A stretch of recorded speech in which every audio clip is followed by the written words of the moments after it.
Community Forum is sponsored by the Easton Grange 196 and a friend of Yardley Wood Rink and the Easton Lions Club. Welcome to Community Forum. Today is March 25th, 2024.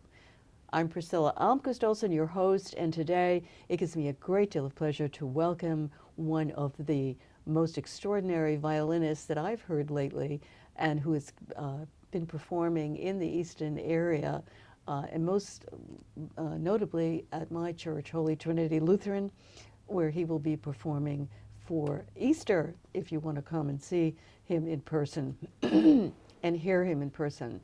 Jagan-Naut Khala. Did I say that right? Khala. Khala. Jagan-Naut Khala. Thank you. Jagan-Naut, welcome to Community Forum. Your music is just magnificent and so soothing and wonderful. Let's tell me a little bit about where you started your journey as a child, and were there any influences in your life that put you on the path that you're on today? Yes, there definitely is. I grew up in Chicago. When I was 3 years old, I found a book of piano compositions, 300 of them in a book this thick, that my mother played when she was growing up. Like most kids, there was a piano in every home, and she took piano lessons, didn't stay with it. But I found this book, and I was fascinated by the graphic layout of the pages, the notes, the odd markings. Different composers have different signature visuals appearance. Like the Chopin music would have these spangles of notes, flurries of notes, tiny ones. And Edward MacDowell, American composer, was much more like block chords, simple. The Beethoven's was a lot of pedal markings, like big asterisks and other things. And I didn't know what it all meant, but it did fascinate me. And then as I grew older, kids in school, they were taking piano lessons, and I would get to see their music. And I wished that I had a piano, but my parents couldn't afford one. And my grandfather gave me an old wooden ukulele, not a toy. It was a bona fide ukulele. And there was somebody, bicycle repairman, who loved ukulele, and he had some instruction books. And I got one of those books and I learned the chords. And from ukulele, I graduated to guitar, had an electric guitar, loved classical music. And when I got to high school, I needed to have an orchestra instrument. And my uncle said that he had a violin in his closet he played when he was a teenager, had given it up. So if I wanted to have an instrument, I could have that to start on. And so I said, oh good, one less problem solved. Had I not had a violin to start with, I think I would have chosen cello, because there was something about the deep sound of the cello that attracted me, but it was violin. I took group lessons over the summer between 8th and 9th grade at a local high school in Chicago, and then I was able to get into an orchestra. And I advanced quickly. I really loved it. It was a refuge from all other worries in life, playing music. That was my early start, Priscilla. And you mentioned that your family was a relatively poor family. I'm sure you had a roof over your head, you had clothes to wear, and you had good food to eat. But beyond the basics, it might have been a struggle. Is that right? Well, I lost my father when I was 13 years old. Oh. And yeah, that's a fact. And there was illness in my mother. And the music was actually really, truly a refuge. And when I got a private violin teacher soon after I got into high school, he treated me like a father would treat a son. He wanted the best for me in music. And he gave me two and a half hour lessons. he wanted to give everything that he could in me when he could. And he was in the Chicago Symphony. He only had 3 students. And he sold me my violin that you'll see for practically nothing, and the bow too. He just wanted me to have a good sounding instrument. And he also wanted to see me grow enough to become part of the Chicago Civic Orchestra, which is the training orchestra of the Chicago Symphony. And 2 years of study with him, and I was able to get into that. I might have been a youngest member at that time, and the music was certainly very, very challenging. Back at the second violin section, that's where I was. But we are on the stage of the Chicago Symphony Orchestra, and we were reading from the library parts, the music that the Chicago Symphony members used, a Brahms symphony, and it had all these pencil markings in blue and in red. Sometimes for a different conductor, they would play things a little differently, and these are all marked. And so, 4 times a year we got to play concert in Orchestra Hall Chicago. So that was just a glorious start for me during those formative years. So you really had opportunities, and obviously your first your teacher opened up doors for you that otherwise you might not have enjoyed. So, and here you are with the Chicago Symphony in their place, and the acoustics are wonderful, and so. And your mother must have really enjoyed your playing too. You must have been a source of solace for her also. It's hard to say. She doesn't care for classical music, and she would listen to WAIT, Chicago, the world's greatest music, Frank Sinatra, Bing Crosby. And on Sunday mornings, sometimes I would tune on organ music from the church, and she'd say, "Turn that off, that's Gentile music." And so I never got my fill of church music back then.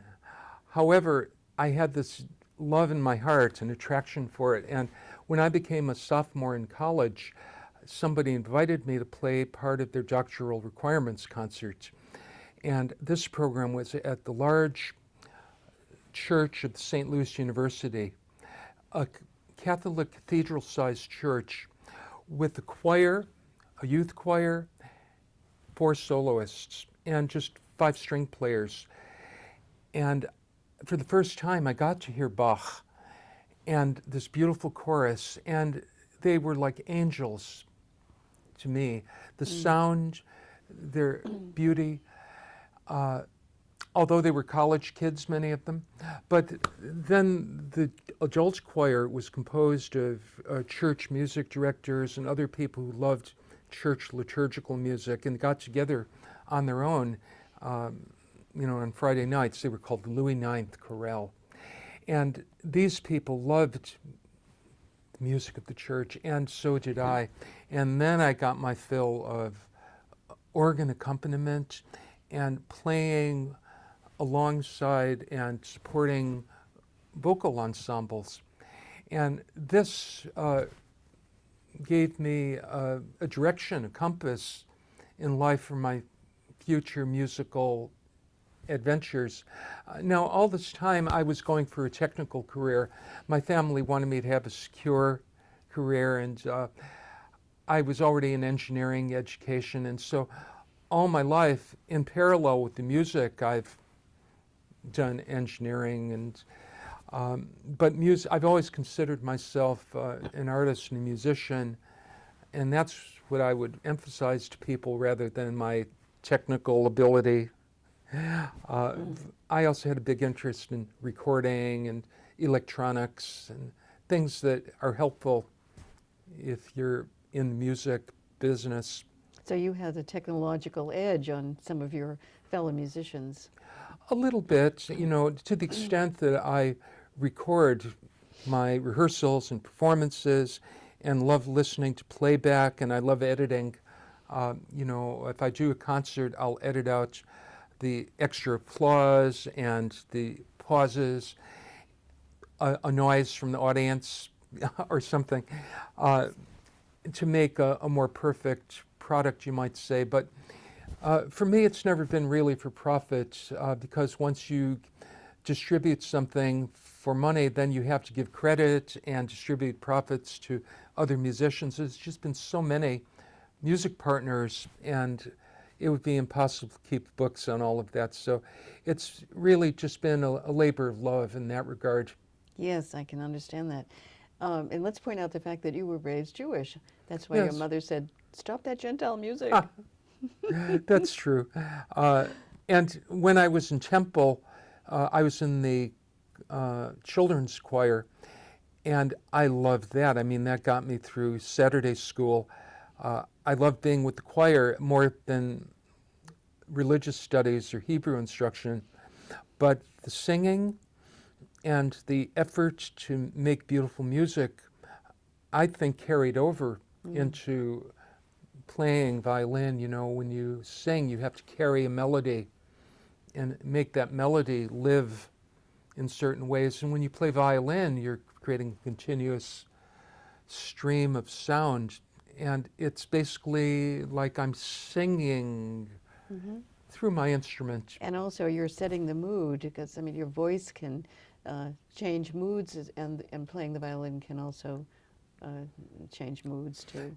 When I'm rehearsing fellow musicians, I often will sing a passage that I'd like them to do a little bit differently, and at least I can make it visible to them if I can sing something a little bit. Even if I can't quite play it perfectly that myself, I can give them the feeling through Now, the singing. we all noticed that you have a turban, Yeah. and maybe you want to tell us a little bit about that transition. Well, And did it affect your music?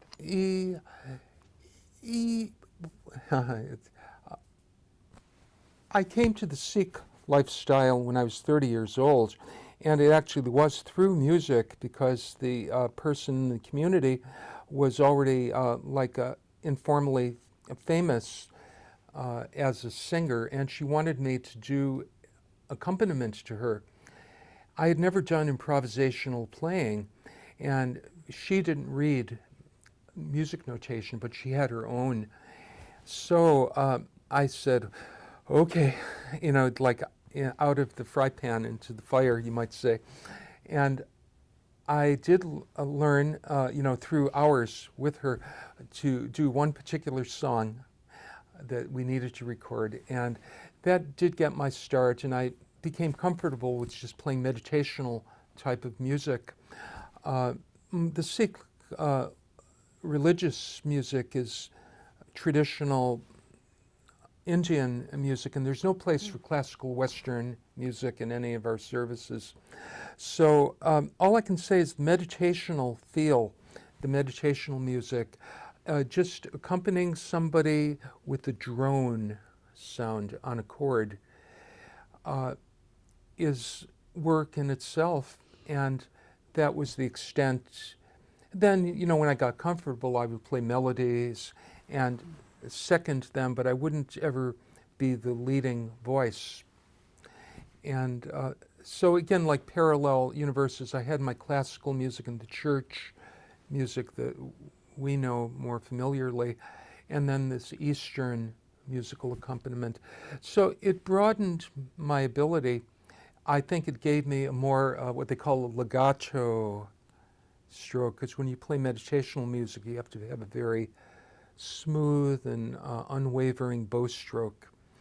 And so you might find some of that in my slower music making. So, and then at that time, you changed your name also. Yeah, that was simply to, our teacher said that it will hasten your, the destiny that's contained in your name. My name, Jagan-Naut, means master of the universe, or God is the light. And he said, you will approach your intended destiny in this life by taking your name legally. And so I did. That was a bit of a leap of faith. And you had mentioned earlier to me that the Sikh faith accepts the Jewish faith. Well, yeah, I didn't have to relinquish my ties to Judaism. Culturally, I was raised in a Jewish home, but we weren't religioso people. With Sikhism, I really found a strong religious connection. But over all of that, I think the musical interest in playing for all denominations and being involved was the biggest thing that covered over every difference. Well, I mean, the breadth of your music is reflected in all of those events from your childhood on and until the present day. So tell me, you're going to play some songs. Tell me a little bit. We have about 5 minutes before you're going to play, so tell us about the songs and what we should know about each of them. I'm going to play Kol Nidre. It's a collection of tunes for a very serious holiday, the most serious Day of Atonement in the Jewish calendar, Yom Kippur. And on the eve of Yom Kippur, this collection of traditional melodies is sung by the cantor. And I have a violin version that I think is a beautiful piece of music and tells its own story. Okay, so why don't you play that now, and then you can introduce the other pieces later. All right. Thank you. This is Kol Nidre, and it's a solo violin piece based on ancient Hebraic themes by Louis Lewandowski.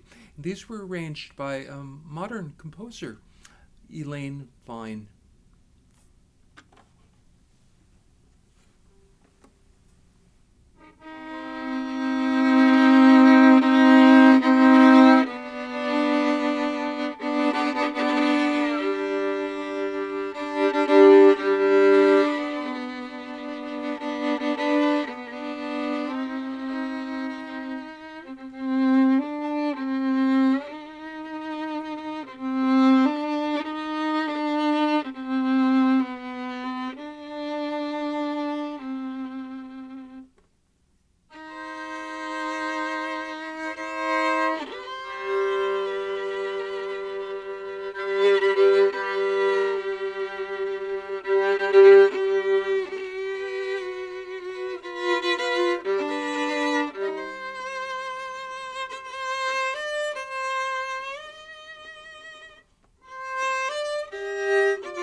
Kol Nidre, Elaine Fine, arranger. Shall we play others? I wanted to play a favorite hymn of this season, O Sacred Head Now Wounded. It's just one of the core beautiful pieces of music from the Christian liturgy.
Another piece that I've played a lot recently is an unlikely thing, but it seems to have quite appeal. For a funeral memorial, I played this, and I played this as a prelude or a postlude in some church services. This is a song called the Ashokan Farewell, written by Jay Ungar. It was the theme music for the Civil War series by Kenneth Burns in 20 years ago in a TV video series, maybe even 30 years ago. And although it's an American composer who's living even today, it sounds like something from 160 years ago, and also has a bit of an Irish lilt to it.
A Shokin farewell.